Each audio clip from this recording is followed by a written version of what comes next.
you? Hi. On a beautiful Tuesday morning in September, a United Airlines 757 will make its way west toward San Francisco, California. Boarding are 37 passengers and 7 crew members. They will have a late start, waiting some 40 minutes on the tarmac in Newark, New Jersey, before their plane is allowed to leave the ground.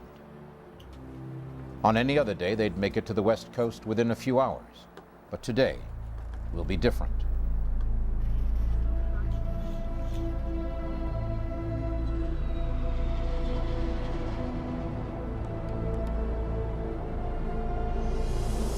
We have a bomb! Stay calm! We take control of the plane! It is September 11th, 2001, and United Airlines Flight 93 will be one of 4 commercial aircraft hijacked by terrorists and used as weapons of unimaginable destruction.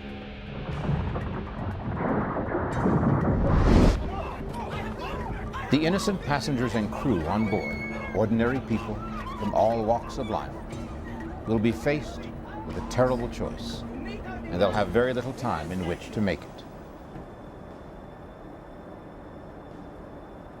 No, we've got a plan.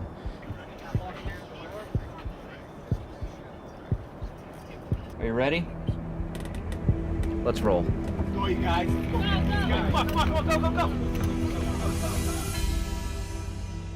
What really happened on board Flight 93? How did the passengers and crew come to make such an impossible decision? And how did such seemingly ordinary people become such extraordinary heroes? Out of the 33 passengers, you had an extraordinary set of people. It was almost as if somebody handpicked the group that could best carry out an insurrection against hijackers. There were 4 hijacked planes in the air on the morning of September 11th. Only one, Flight 93, did not reach its intended destination. Although several years have passed since that tragic day, the true stories of the heroes of Flight 93 have endured through the phone calls they made to their loved ones and others on the ground. What key pieces of information did they pass on through those crucial conversations that might help answer the question of what took place on board? What emotions were they feeling as they chose to fight back against their captors? Was America spared even greater devastation because of their actions? The true story of what happened on board Flight 93 has taken years of investigation and painstaking detective work to piece together. Only now, several years after the crash, are we able to address and even solve some of the mysteries of that flight. Like how many lives were lost before the plane went down? Why did the hijackers let their captives communicate with people on the ground? How did the passengers and crew come up with a plan to take back the plane? Were they able to retake the cockpit before the plane crashed? Or did the hijackers drive the plane into the ground before this could happen? Among the many heroic stories that emerged out of the September 11th tragedy, the story of Flight 93 is unique.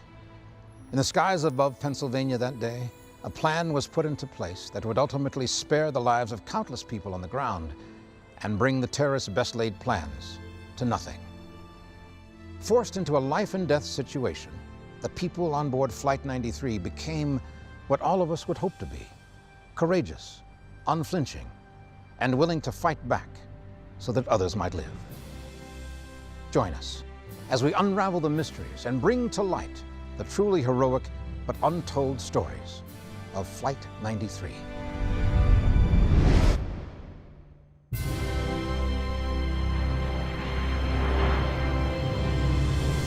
September 11th, 2001. By 9:23 a.m., almost all of America knew about the terrorist attacks on the World Trade Center towers. That is, all except the passengers and crew of Flight 93. In fact, for the first 46 minutes, Captain Jason Dahl and First Officer Leroy Homer Jr. had enjoyed a routine flight. But at 9:24 a.m., all that would change.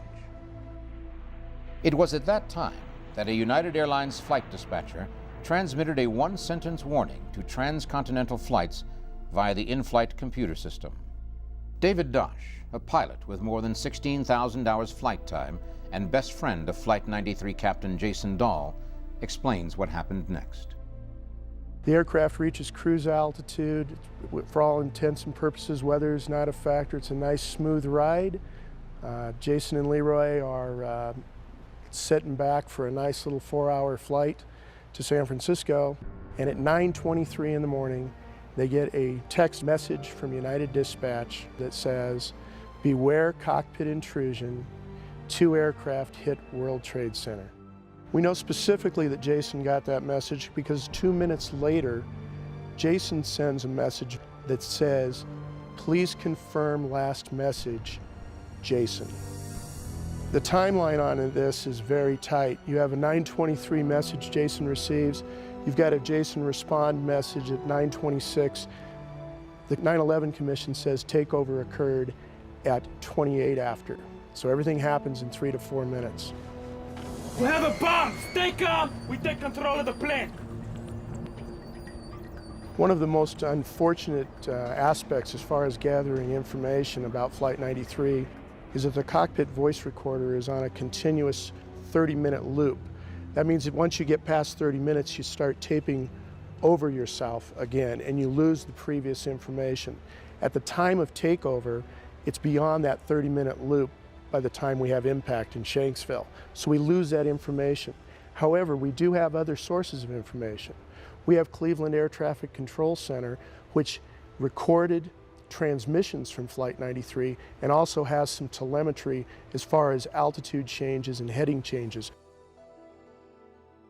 The cockpit of United Flight 93 was taken over by the hijackers. That much we know for sure. How did the hijackers gain access to the cockpit? And was anyone injured or killed in the initial struggle? I believe that Leroy Homer had left the cockpit to check out what was going on in the back. I think that maybe there was a commotion. He got up and went back to see what was going on, I think. Anybody coming in on Jason at this time has got a pretty good shot at him. Jason would be virtually defenseless. Did he get his throat slit at this particular moment? Did he just get beat up?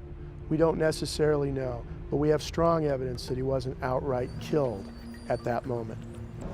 What we've gleaned from Air Traffic Control Cleveland Center is that somebody, and it's most definitely Jason, has keyed the mic while he's being attacked. We get a mayday out, one mayday, and we also get 3 other messages. Hey, get out of here. Hey, get out of here. And then a few seconds later, we get a very subdued, perhaps a man in pain, saying, "Get out of here." Jason, after the takeover, the siege, when they were harming him, I don't know what happened to him exactly. I believe he stayed in the seat because, of course, he was on the radio. That was his voice saying, "Mayday, Mayday," talking to Cleveland Air Traffic Control Center. And he was calling for help and squawking the emergency frequency. There was no evidence that he ever left the cockpit. I believe he was mortally wounded or very wounded in the very beginning. I don't believe he was dead yet, though. I have reason to believe that he was alive for a while. Many of us who have listened to the cockpit voice recorder, including myself, surmise that a flight attendant who had been held captive and taken hostage was fighting for her life. Debbie Welsh, who was a flight attendant in the forward cabin of Flight 93, was in excess of 6 feet tall, and from what I understand from her husband, who I met at the White House shortly after 9/11/01, could definitely be assertive. So I surmise that once the hijacking began on board Flight 93, she would have tried to stand in the way of the hijackers, or at least warn the captain of that danger. This information came from the cockpit voice recording, and it was backed up by a call made to United's maintenance center by an unidentified flight attendant on board. Debbie Welsh may not have been the only early casualty on board Flight 93. Moments after the takeover began, investigators believe that a passenger in the front of the plane, Mickey Rothenberg, may have been injured or killed while trying to interfere with the hijacking. The theory is based on the first of 4 phone calls made by passenger Tom Burnett to his wife Dina in California. The first phone call came when I was in the kitchen preparing breakfast for our 3 children.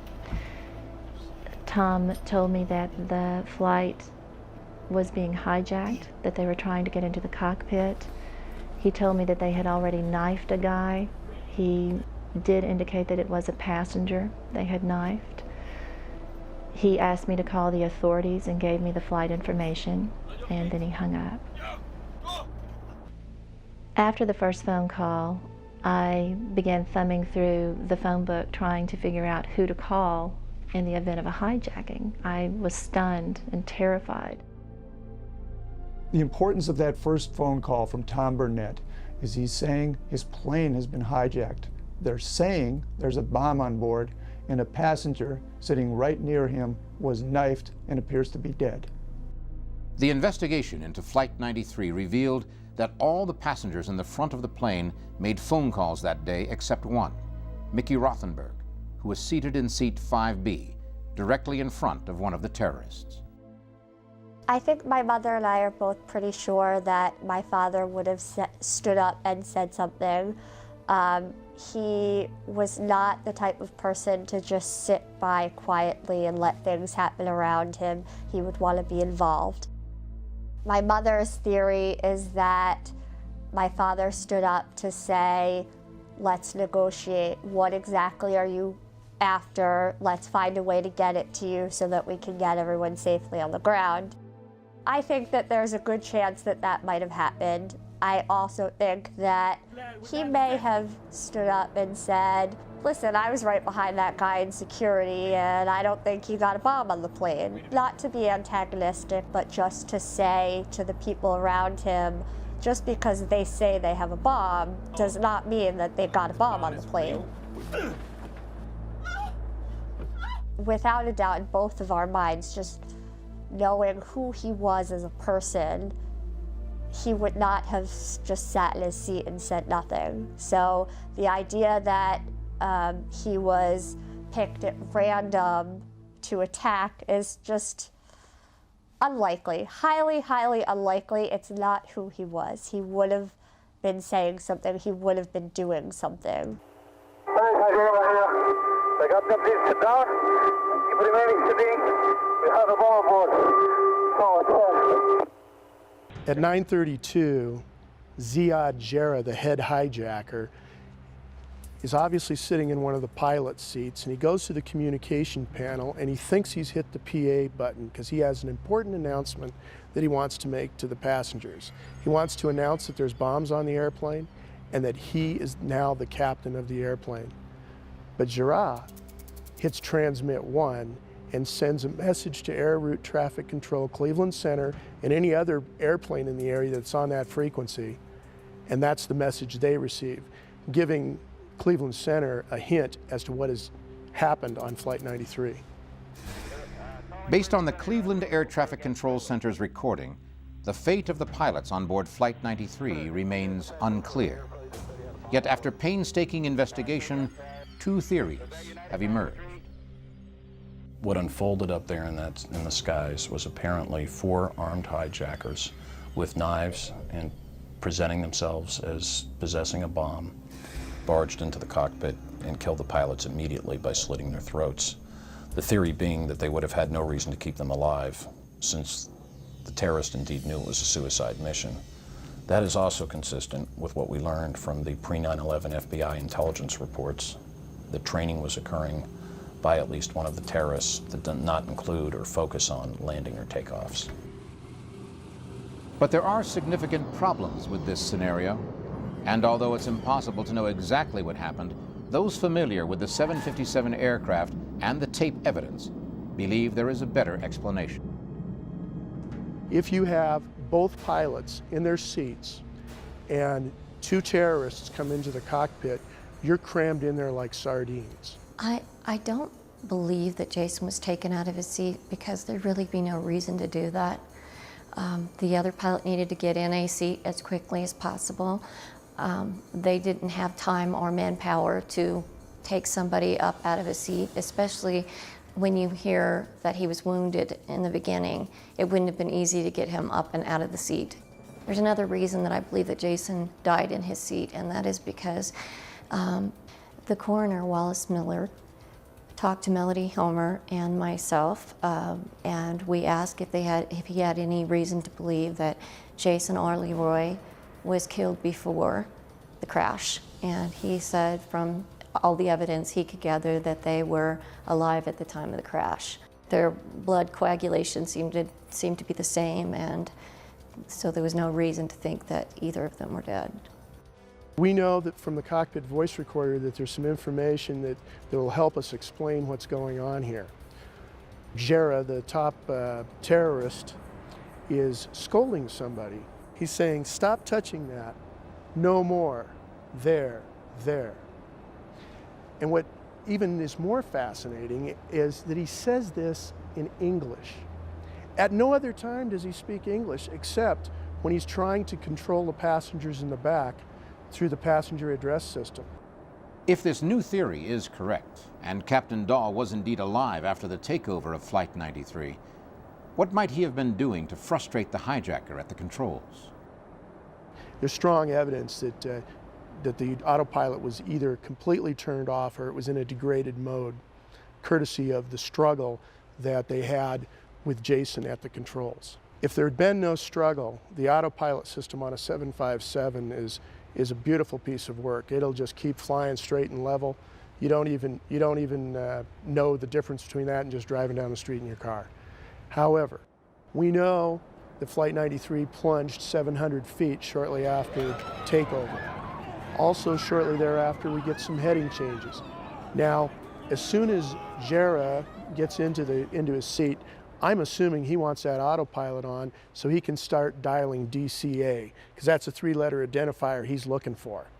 Unfortunately for him, things aren't working so good for the autopilot. So now he's taking a flying lesson, and it's not a Cessna.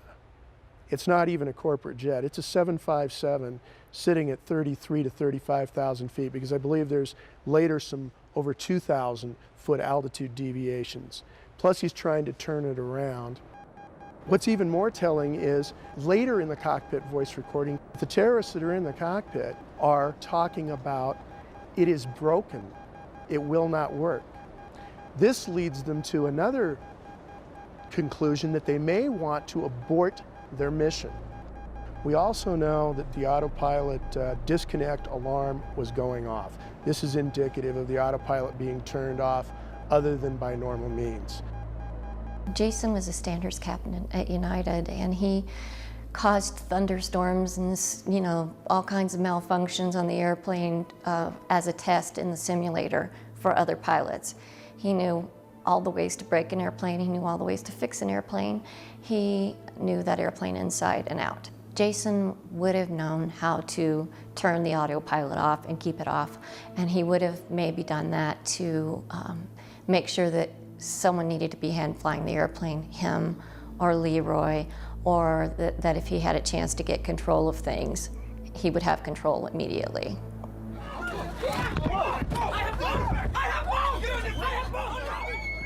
While the drama of the terrorist takeover unfolded in the cockpit of Flight 93, the passengers and remaining crew members came face to face with their own frightening reality.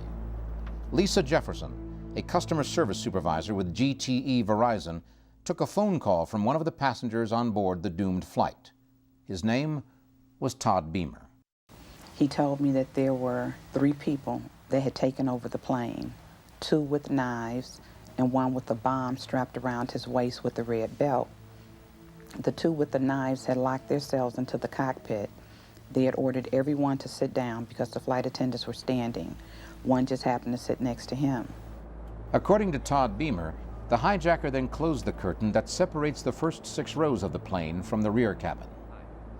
Beamer tells Lisa Jefferson that he can't see exactly what's going on, but it appears that there are 2 people lying on the floor in the first-class cabin. He can't tell if they're dead or alive. The flight attendant seated next to Todd isn't sure, but she thinks it might be the pilot and the co-pilot. Well, we know that that Mickey Rothenberg, one of the passengers, was probably killed almost from the onset. We also know that Deborah Welsh, the chief purser, had somehow angered them, probably in trying to help the pilots. And she's heard on the cockpit voice recorder, and she's heard being punished and probably killed. Now, Deborah was 6 foot tall, short hair, and always wore uniform pants versus a skirt. She could be easily mistaken for a pilot because her uniform is virtually identical, other than maybe some shoulder bars and that sort of thing. So I think that's probably what the flight attendant saw.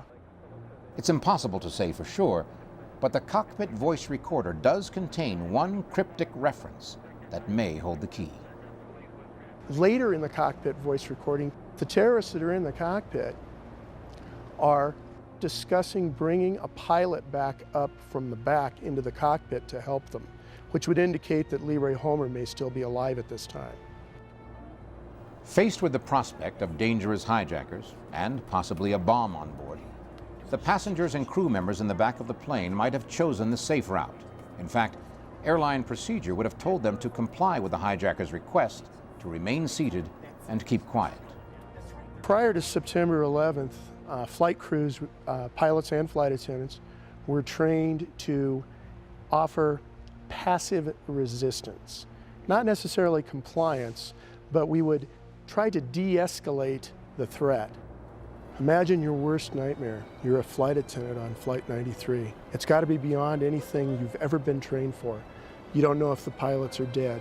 You know probably that one of your fellow flight attendants has been killed. You're responsible for all of the passengers. Some of them are injured. You're trying to help them. A couple of the flight attendants we know are on the phone. However, they've been trained for passive resistance. Now they have to get active. They have to get violent, but they have to be careful not to be eliminated because the passengers need the flight attendants. You were told to survive before, and that was assuming that your hijacker wanted to survive as well. Now you can't assume that.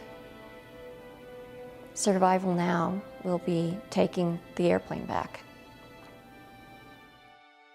The passengers and remaining crew members of Flight 93 were in an impossible situation. Common sense and official procedure told them to stay calm and cooperate, yet they chose to do just the opposite, knowing full well their lives were at stake. What kind of people would take matters into their own hands in such a decisive way? What circumstances led them to believe that they actually had a chance at taking back the plane? And what special skills did they possess that made it seem as if they had been handpicked to be on board Flight 93? We've all been there before, boarding a plane with dozens of strangers, not knowing who we're traveling with, and not really caring. But since the saga of Flight 93 unfolded on September 11th, passengers on a plane can no longer be oblivious to those around them. Because of the heroic actions of the Flight 93 passengers and crew, we can't help but wonder, what if our flight were hijacked? Would the person sitting next to us on the plane be able to help? And more importantly, what would I do? How far would I go to help save the lives of people that I don't even know? It was because of an accident at Newark Airport, a fire that happened on September 10th, that Jeremy Glick ended up taking Flight 93 the next day. His wife, Liz, was at her parents' home with their 12-week-old daughter, Emerson, when Jeremy called to tell her that the plane had been hijacked. Jeremy Glick was 6'1", I believe he was over 200 pounds, and he was a high school wrestling champion, then a national judo champion. He had literally been trained in hand-to-hand combat since he was a child. In the aftermath of September 11th, Jeremy Glick would receive a tremendous amount of media attention because of his part in the Flight 93 revolt. But upon closer examination, we find that many of the passengers and crew possessed some type of special training or unusual courage that would prove useful. Joining Jeremy Glick in the rear cabin of Flight 93 was Louis Nackey, better known to his family members as Joey. He had a very big heart. It's kind of hard to explain. Here's a guy that would, get you in a headlock, hug you as hard as he can. And to outsider, it looks like he's roughhousing with you, but up close, he'd be whispering how he loves you in your ear, so only you would hear it. That's a side most people didn't get to see of him. Family was his #1 priority, and then everything else followed suit after that. He was a great athlete, a phenomenal baseball player. Early on, at 13, 14 years old, he started weightlifting. followed through to his entire life. It's just that I'm very fortunate to have an older brother like him. You know, I always wanted to, you know, growing up, always wanted to be like him. With a weightlifter's physique and Superman logo tattooed on his arm, investigators believe that Naki may have also played a pivotal role in the revolt. Also riding in the rear cabin was Richard Guadagno. As manager of a national wildlife refuge in Northern California, Guadagno was a federal law enforcement officer who received the same kind of training in hand-to-hand combat that's required of federal drug enforcement and Border Patrol agents. He was a firm believer in the law, a very, very firm believer in the law. I remember picking him up at the airport. On the ride home, I told him I had just received a traffic ticket, and of course it was not deserved, as everyone who gets it. But I did mouth off a little bit to the police officer, and Richard said, "Well, you deserved it, and just pay the ticket." And I've got to say, there wasn't much conversation the rest of the trip home. That was our Richard. Out of the 33 passengers, you had an extraordinary set of people. It was almost as if somebody handpicked the group that could best carry out an insurrection. Bill Cashman and Joe Driscoll were traveling together for a hiking trip to Yosemite National Park. Cashman was a former paratrooper with 101st Airborne and an ex-iron worker who had helped in the construction of the World Trade Center. Joe Driscoll, his friend, served in the Navy during the Korean War and took pride in his athleticism, competing as a race walker and undertaking strenuous hikes even at the age of 70. There was even a certified emergency medical technician on the flight, Lauren Grancolis. She was always one to keep her cool. She had a note pinned to her refrigerator door that captured her philosophy toward life. It said, "Get busy living or get busy dying." It certainly was a unique collection of human beings for this particular horrific experience. On the one hand, we had Donald Green, a veteran pilot, certainly capable of bringing this plane down safely had they had that opportunity.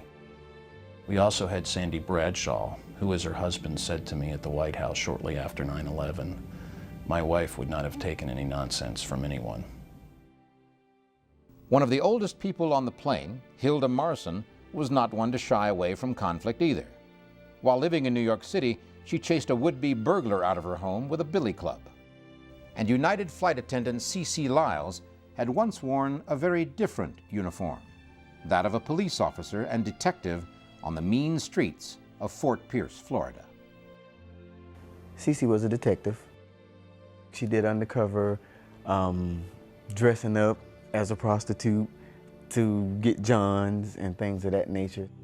Well, she was fair, but if you was one of those guys that was, as we call them, repeat offenders and multiple offenders, and you see them on a constant basis, then she was very firm, and you know that she was firm.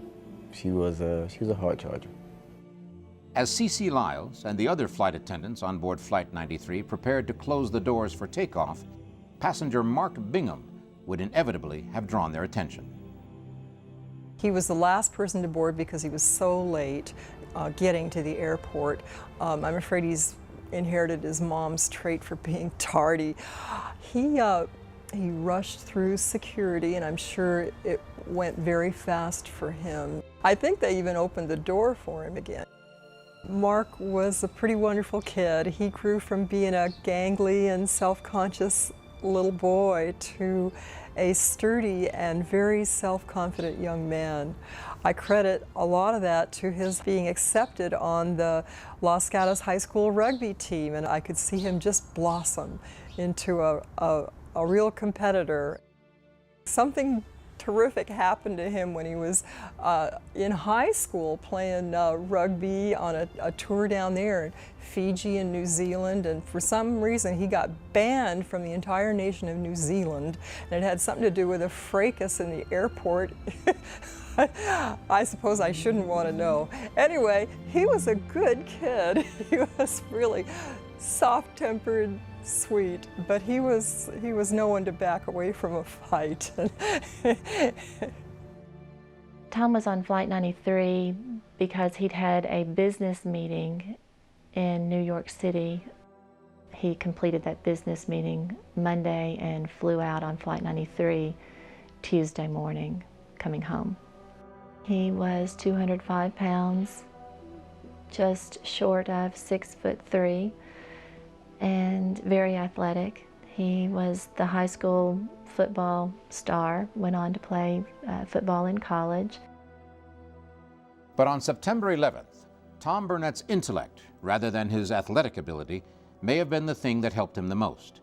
He had a genius-level IQ, and in his career as a business executive, he became expert at forming strategies and quickly putting them into effect.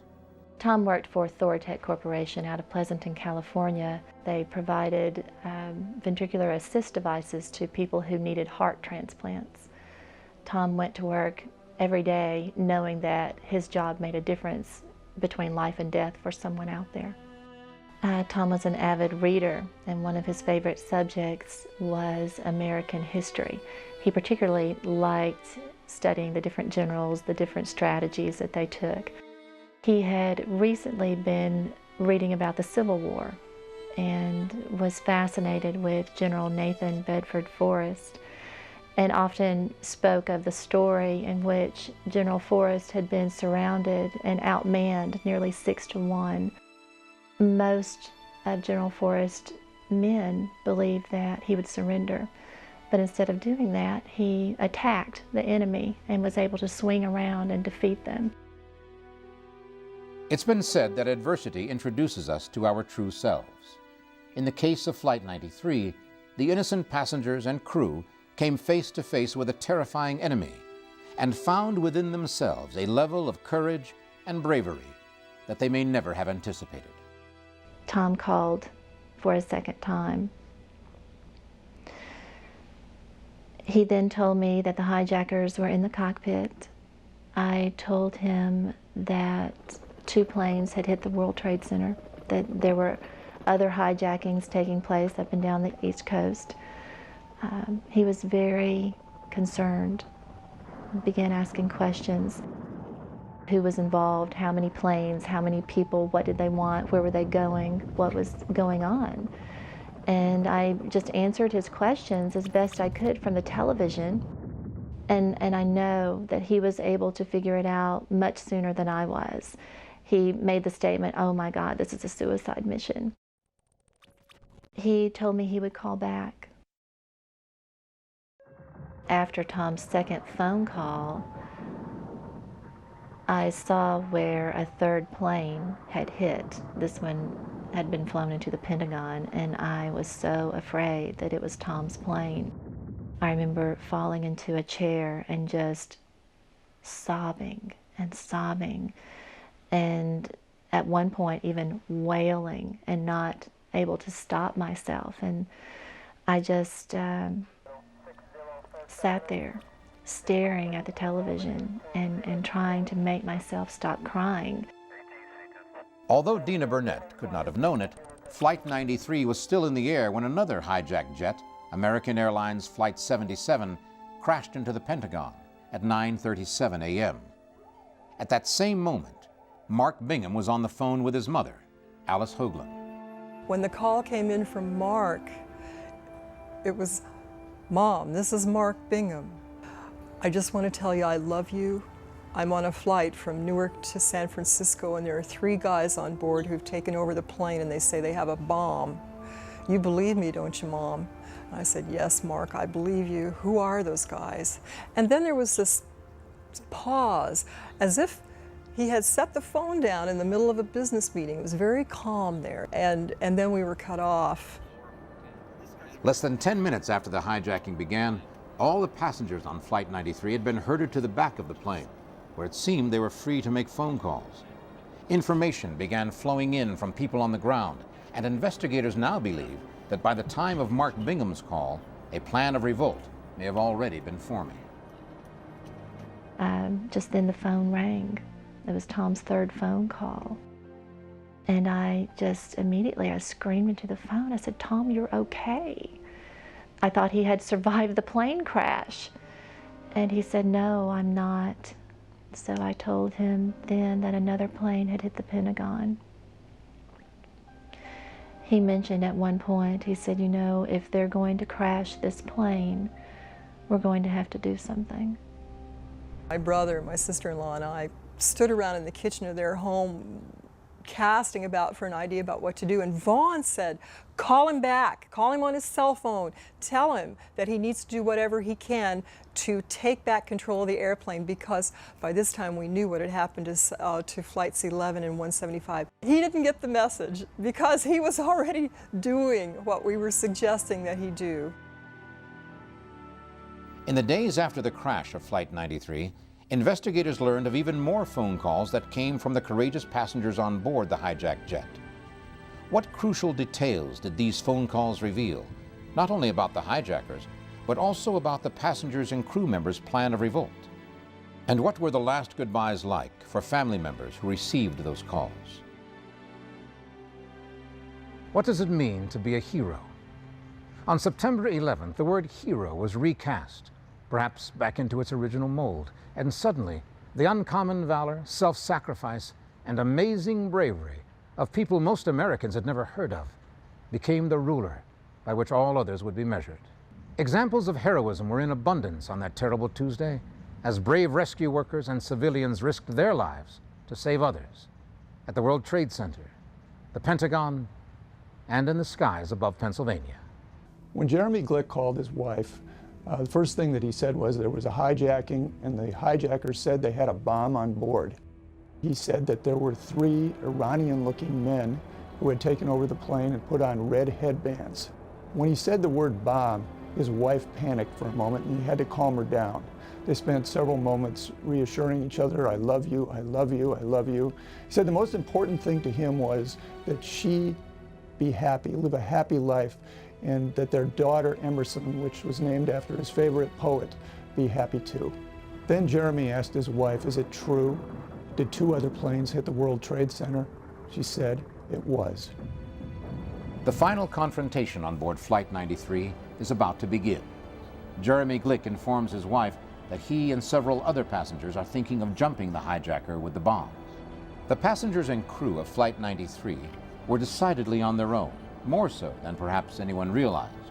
In spite of the government's best efforts to mount an air defense against the ongoing terrorist attacks, things did not go as planned. According to the 9/11 Commission report, 2 fighter jets were scrambled from Otis, Massachusetts to respond to the New York area. Several minutes after the hijacking of Flight 93, to the government's knowledge, 3 fighter jets were scrambled from Langley.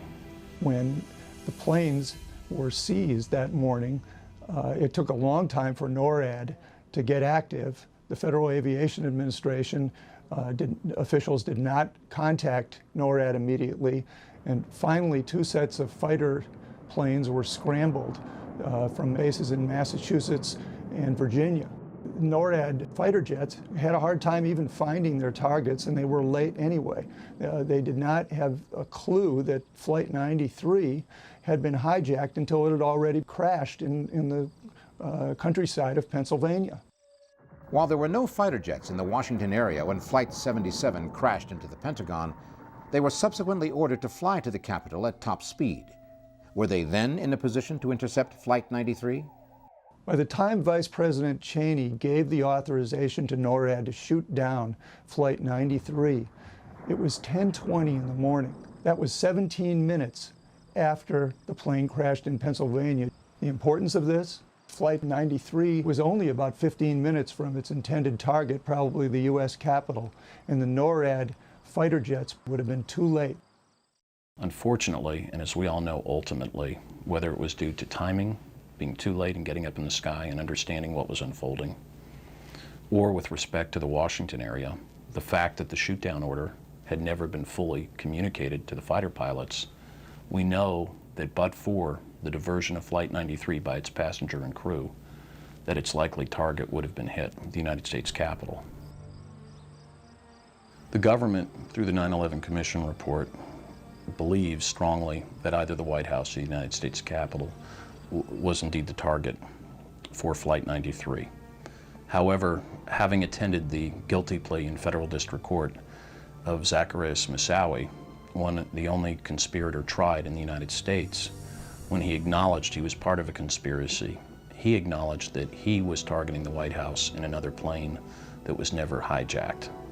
Therefore, based on his admissions in federal court, based on the fact that the Pentagon flight crash, American Flight 77, was observed flying up the Capitol Mall, I personally believe that the United States Capitol was the intended target. I believe that American 77 that ultimately crashed in the Pentagon was flying up the mall to gloat, to see what they assumed would have already been a burning United States Capitol. But for the diversion and the delays with Flight 93, it never happened. And I think the eerie message that would have been sent to the world on 9/11, had the United States Capitol been in flames, the ultimate icon of the United States and indeed democracy for the free world, 9/11 would have been a far more darker day, something I think most people haven't thought about. If the terrorist plans had proceeded without interruption, what further catastrophe might we have had to endure? For the heroes of Flight 93, there was no way to know what effect their efforts would have, yet they refused to go quietly. What was it like for the people on board as they took their fate into their own hands? Since that day, the images of tragedy and courage that occurred on September 11th have been burned into our memories forever. The heroes of that day came from all walks of life, from firemen, police, and emergency workers to executives, janitors, and military personnel. Their acts of bravery and sacrifice have become the stuff of legend, whether they occurred in Washington, New York, or the skies above Pennsylvania. In fighting back against their captors, there's no doubt that the people on board Flight 93 risked their lives to save themselves and others on the ground. But the question remains, what exactly did they save us from? Based on the interrogation of terrorists who were taken into custody after 9/11, the possible targets of Flight 93 included a number of sites that, if they'd been hit, could have caused an amazing amount of physical, emotional, financial, and human devastation. When authorities arrested Khalid Sheikh Mohammed, the suspected mastermind of the September 11th plot a couple of years ago, it really opened up a lot of doors.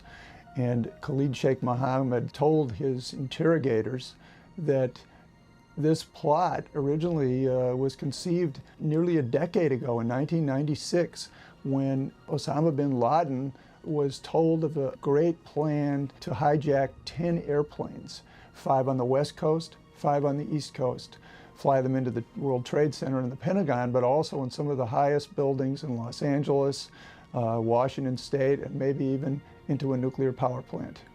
Investigators have concluded that Flight 93 was headed for the U.S. Capitol on a day when the House and the Senate were both in session. If the plane had hit, it would have created unimaginable chaos in the U.S. government. If Flight 93 had reached its target, the government of the United States would have sustained an unimaginable blow. What effect would this have had on the nation and the world? Thanks to the passengers and crew of Flight 93, that awful question was never answered. During the 4th phone call, he was insistent that they were going to do something. They were going to take the plane back. And the flight attendant in me immediately spoke up and said, "No, sit down, be still, be quiet, don't draw attention to yourself." And of course I was screaming this into the phone, and he yelled back. He said, "No, Dina, no. If they're going to crash this plane, we're going to do something." And I asked him what else I could do.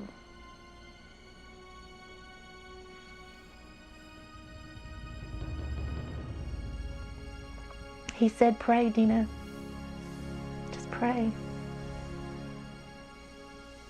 I said, "I am."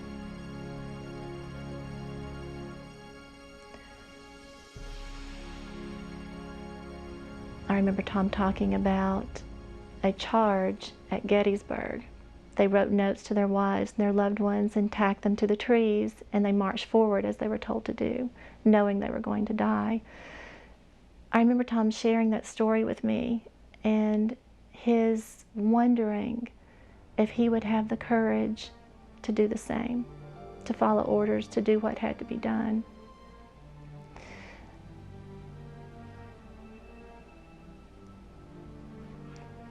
I've thought so many times that I hope before he died, he realized that he had that same courage.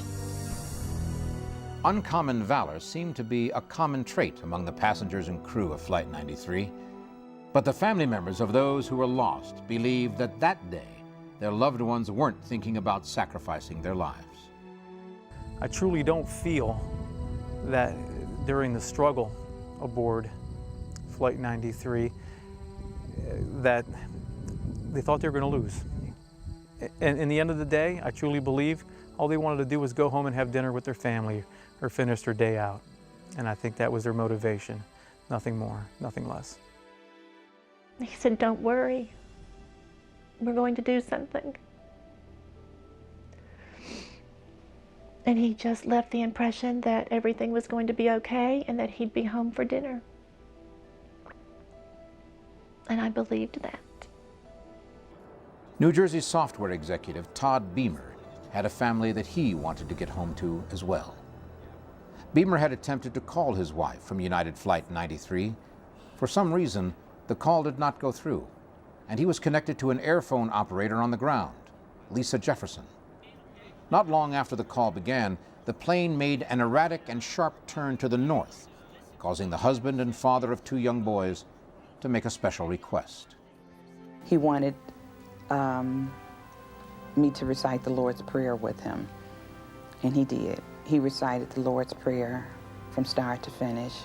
Then he told me, he said, "In case I don't make it through this, would you please do me a favor and call my wife and my family and let them know how much I love them."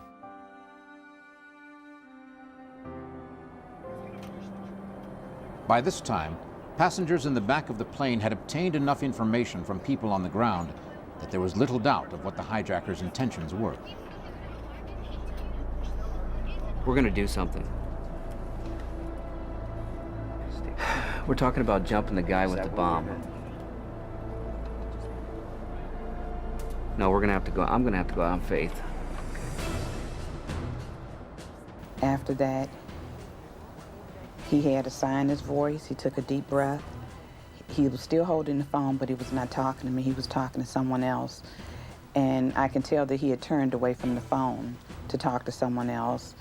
And he said, "You ready? Okay, let's roll." Go, you guys. Go, come on, go. It's a scenario it's almost too frightening to imagine. Terrorists hijack a plane full of innocent passengers and crew. Their singular goal? To kill as many people on the ground as possible in a way that will wound America as it has never been wounded before. On the morning of September 11th at 9:57 a.m., the passengers and crew on board Flight 93 had come to this very conclusion. Less than 30 minutes after their plane was hijacked, the people on board had made the most difficult decision of their lives. They would fight back. What happened next was extraordinary. America's first strike against a new and terrifying enemy began with a group of unarmed civilians in the skies over Pennsylvania. What actually transpired during the final moments of Flight 93? Did the hijackers make the decision to end the flight themselves? Or did the passengers and crew penetrate the cockpit door and retake control of the plane? Since September 11th, the family members of those on board have pondered these questions time and time again. Some 7 months after the crash, they were finally able to hear the chilling last moments for themselves. On April 18th, 2002, the survivors' families were invited to a hotel in Princeton, New Jersey, to hear the cockpit voice recording. Once inside, They were given headphones to listen to the tape. A transcription was projected onto a video screen at the front of the room. We're not permitted to share with you specifically in detail what occurred in the cockpit on 9/11. However, I can share with you that it was bittersweet in hearing it, and that you heard right up front the sheer agony and misery experienced by some, but you also heard the ongoing triumph and the ultimate success and win of bringing that plane out of the sky. You heard Jara talking to his buddies up there, what will we do if they come? And then it happened. And you could hear a crescendo as the noise got louder and louder, and it sounded a lot like a football game, just roar, just an ascending roar. And then you could distinguish particular voices in English, and it was, "Get him!" I think that because of my experience as a flight attendant, as I listened to the cockpit voice recorder, I was able to visualize where different people were on the plane as we heard them speak or move around. You could hear different things going on in the background. You can hear one of the hijackers struggling for his own life, and I believe being killed. I remember after that particular hijacker stopped screaming, I could hear Tom's voice for the first time, and it sounded as if he was right there where that particular hijacker had been standing on the plane, as was at least two other men. You could hear their voices. You couldn't really understand what they were saying. And then you can hear many people, both men and women, trying to make their way into the cockpit with the meal cart. We could also hear them chanting. They were in unison saying, in the cockpit or we'll die. Occasionally you could hear one voice above the others, a male voice, that would say something, and then you'd hear other people repeat it. It sounded as if they were trying to save themselves, trying to save the plane. And it was a real effort, and it was a sustained and continued effort. It went on for several minutes. And in the meantime, these two hapless fools in the front were trying to decide what they would do, and it was just this frantic talk. According to eyewitnesses who saw Flight 93 as it neared the ground, the plane began to rock violently side to side. Was this a last-ditch effort by the hijackers to subdue the passengers by knocking them off their feet? Or could it be that the passengers and crew penetrated the cockpit and were struggling for control of the aircraft? Of all the questions, this is the most difficult to answer. The last words on the cockpit voice recorder were, "Turn up." And I remember thinking how strange it was that someone would not yell, "Pull up." And I spoke to Kimmy Bevan. She said, "That was my husband, Alan." Said he was from New Zealand. Said you would expect an American to say pull up, but he wasn't an American. He said turn up. And I remember the tears in her eyes, and I've thought so many times, you know, he would never have said that if a hijacker were in the seat. He wouldn't say that to a hijacker. So there must have been one of the passengers or crew members in the seat with their hands on the wheel. They just didn't have enough time. Did the passengers and crew overtake the hijackers in the cockpit? In the years that have passed since the tragic loss of Flight 93, forensic evidence, never before revealed to the public, seems to make the case even more compelling. This is the citation that Richard was given, honoring him for valor. It says, in recognition of his heroic actions in the hijacking incident. On October 20th, 2001, Mr. Guadagno's law enforcement credentials were recovered from the crash site near the remains of the cockpit. Several personnel and the Somerset County coroner conducted an investigation of the crash site on November 5, 2001. Based on the forensic and circumstantial evidence uncovered, it was determined that Mr. Guadagno was at the front of the plane when it crashed. There is no doubt that Mr. Guadagno was an active participant in the efforts to commandeer the plane from the hijackers. Although the outcome of Flight 93 was tragic, the courageous efforts of Mr. Guadagno and other passengers saved many lives that could have been lost by defeating the hijackers' plan in which the intended target was never struck.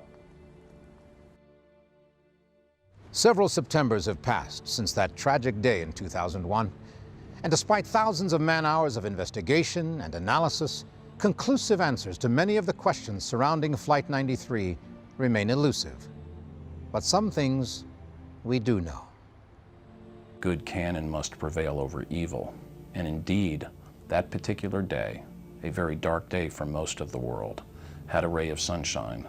That ray of sunshine was that ordinary citizens can stand up and prevail against evil, as they did. And that's what happened that day. They just, a whole bunch of ordinary people did a lot of wonderful things that day. And I'm proud of each and every one of them. This was a group of people who were going about just living their everyday lives,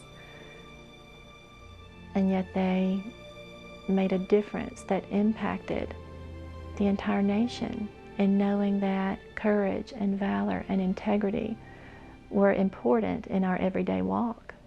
I think that 2 human beings or 3 or 4 or 6 or 8 or 10 human beings working together are much more powerful.